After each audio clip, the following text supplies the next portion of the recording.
We'll obviously start prepping some on Denver. There'll be a lot of also New York Giants stuff we got to focus on. We got a number of new players who have joined our team with the weekend we just had being dead period of rules.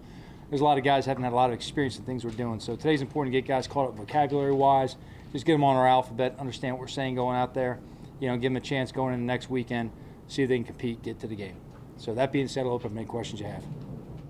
Joe, did you see the amount of contact, limited physical live action that you needed to see from Saquon last Thursday, or do you plan another one of those this week? Well, two things. One, I thought we had for the first day a good amount of it for what we had to do. It wouldn't be the live contact last week. I can tell you that right there. In terms of this week, we'll be in pads on Wednesday. We'll see a little bit more. And I know the next question coming is where are we with Saquon? Look, that won't be decided till later in the week. I want to see how he responds to a couple of things physically within his body and make the best assessment going forward for him this weekend and going forward past that. How's he feeling right now coming out of that practice? I can't speak for him directly, but he was smiling today, Jordan. So. How much does that Thursday game factor into the decision? You got a short turnaround. Does that factor in at all, or if the guy's ready to play on Sunday, he's ready to play on Sunday? I think it's independent of the player. In terms of just Saquon specifically, talking about the second game, we're really focused more on this first game right now. That second game is obviously a very real thing, being a short turnaround, but the reality is we have the Broncos coming this week, and we got to have all our attention on them. Joe, are you optimistic about Kenny? I know from the get-go he had said, you guys had said you were hopeful about him for week one. Is that still the case? I'd say a number of these guys coming back right now, we're optimistic about all of them, to be honest with you. We'll see how they do throughout this week of practice. So a lot of guys make a lot of gains last week. There are a lot of guys who are getting kind of reintroduced to the team that missed some time in training camp. I'd say it was a productive week in terms of them making progress with the team on the field. Obviously, this week will be a big thing for them. Having today is a big part of that. It's kind of a bonus day. Tomorrow being a little bit of a rest day gives us a little bit more of a window going into the tail end of the week. Again, I'd say as much as Saquon with all those guys, I don't think we'll make any final decisions till later in the week. What about Evan? Expect him out here doing more this week? Or we're going to check with the trainers. He did some stuff this weekend. It sounds like he's progressing in the right direction. We'll see in terms of what his load this week's going to be. We'll see where he's going to be for his practice today. That could be anything from nothing till individuals to see if we progress past that today. Joe, did you get? I'm sure all the guys had to get tested when they came back. Were they all negatives, or? Yeah, from everything we've been told at this point right now, they were. Was that a kind of a hold your breath moment as a coach coming back? I think we're all very aware of kind of the circumstance around. You're all very aware of what happened in Dallas with Martin. You don't want to see it happen to anybody, any team. You want every team to really have all their players. It's what it's about. It's competition. We just talked to our team. We hit them again today in a squad meeting about being safe, just making sure that we take the measures we have to. It's the same conversation that when we started camp. It's the same thing. It's just there's protocols in place, whether you're vaccinated or unvaccinated. And where those protocols are to you, you have to follow them. And we'll support everybody as long as you follow the protocols. I would say that our team's done a tremendous job. We haven't had to have one meeting or anything this training camp or anything in terms of telling guys to space out, to put on masks. They've all been very in tune, very respectful of each other and each other's status. So we just got to stay on and remind those guys just to make sure that, look, we make all the right decisions. We don't put ourselves in a position, could cost somebody some time on the field unnecessarily. Joe, when you obviously you said there'll be a little bit of Broncos today, a little bit of Giants. But from a coaching staff perspective, I know you guys have different assignments across the board. Right. How early would you say someone on your staff has broken down Denver film to kind of get a head start for you guys? Yeah, we did a full breakdown as a staff and preliminary game plan back in the spring. So we spent time on the first three opponents. That's not really uncommon. A lot of teams do that. But we spent time in the spring of really thoroughly going through it as staffs, offense, defense, kicking game. Then you obviously monitor through preseason. When the personnel changes, the team changes, obviously. It's about the players. So you monitor where they are coming out of the final cuts, who they have available right now, what you think they may do similar or differently based on what you've seen in preseason and who they have available right now. And then you go and you tweak the game plan based on your own roster as well. So, there's always been some adjustments to what we did in the spring, but it gives you a good snapshot early on of what to work with. What do you say to your guys? I mean, you have some guys here are noted film junkies who will dive in. I mean, a guy like Blake or Logan.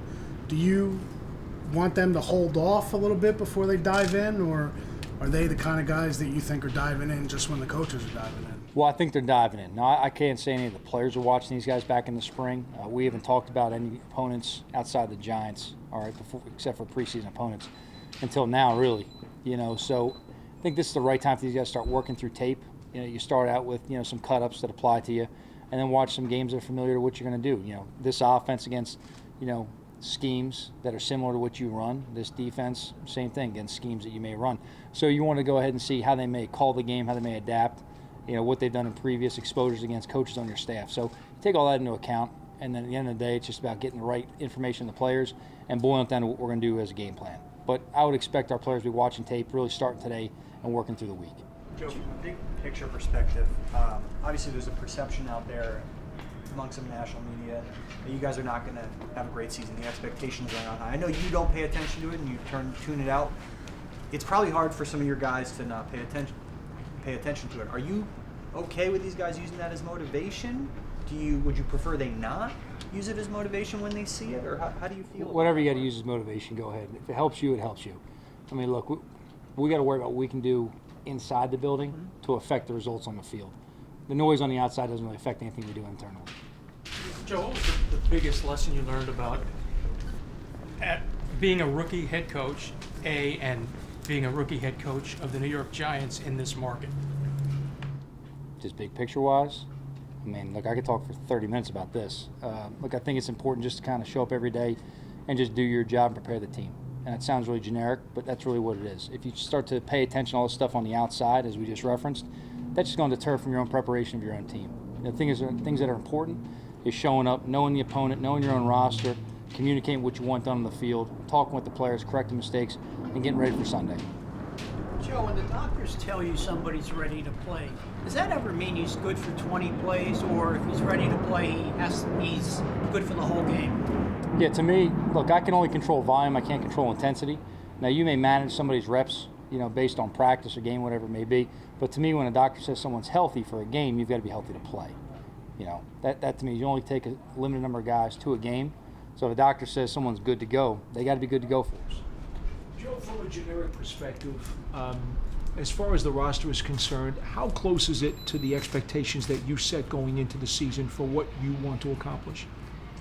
In terms of just the players we have available? Just in general, injuries aside. Look, I'm pleased with the players we have to work with. I think one thing everyone has to keep in mind too, and you look at the length of the season, the roster is never really final. Okay, it's really not. And the players have to understand that through a lot of different ways, whether it's turn the practice squad over to find good developmental players, or with new rules, vets to flex up if possible, through having guys through injury you may lose, getting some guys back off injury. The roster is an ever-evolving thing. And you're really looking through September to really find, your identity as a team, to really go ahead and level out your roster best you can, to work through some situations, play with good fundamentals, and give yourselves a chance. At this point in the season, nothing's final. You see, we have a number of new guys on our team already right now. We didn't go through training camp with a lot of guys. We haven't had an opportunity to really meet with a lot of these guys until this morning. So in terms of a roster being final, we explain to our players all the time, it's about what you do on a daily basis, about production and consistency, and you got to earn it every day. How close do you think you are to the schedule that you predetermined going into opening day for where you want it to be? Schedule from opening day? In terms of where your litmus test was, like when we get to opening day, I want to be able to see this from my team. Have you seen it? I've seen a lot of things that lead in exactly where I want to be. There's some other things you got to clean up as well. I think that ties back into, you're never a finished product. If at any point we sit back and say, like, that's it, we got what we need right there, we're not doing our jobs. Our jobs as coaches are to keep finding things we got to correct and help the players go out there and play more effective. Joe, two more. Thomas, we didn't see him do anything or much on Thursday. Why was that, and should we expect him out here today? Yeah, he'll definitely be practicing today. We were mixing different guys around the other day for different reasons. I talked about before, based on different loads at different guys at different times, we pull some guys, at other times push other guys. So I wouldn't read too much into that.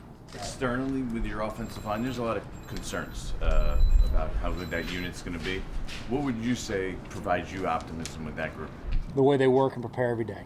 They're a tough group. They play together. All right, as a team, we're going to stand together. We're going to come out here today and get better as a team. That's it. It's all we can control is getting better every day. And what about Andrew? When you saw him, he struggled in that last preseason game. Is that it's funny. Sometimes the assessments on the outside don't really have the entire picture at hand and understanding all the other 10 pieces that go together. So you got to take that with a grain of salt sometimes when you read certain things. Now, look, everyone can play better. I can coach better. Every player can play better. That's why we're here today practicing. All right, if it was a finished product, we could just sit on side and just relax. We're all here to get better today. In terms of signal, that last performance for him wasn't alarming. Is that kind of what you're? Like every player, we're going to push everyone to improve every performance. And today's an opportunity for us to go out there and get better. Okay, one more. Why is Blake Martinez such a luxury for you? I don't know if he's a luxury. I think he's a solid player. Fits in our program that we love having every day. I think you need good linebackers. I don't think it's a luxury in this league. I see him more as a necessity. So in terms of Blake, I'm glad we have him on the team. I enjoy working with him every day. Gives us good leadership. He's a good communicator. He's a tough football player. He's a smart football player, and he puts the team first.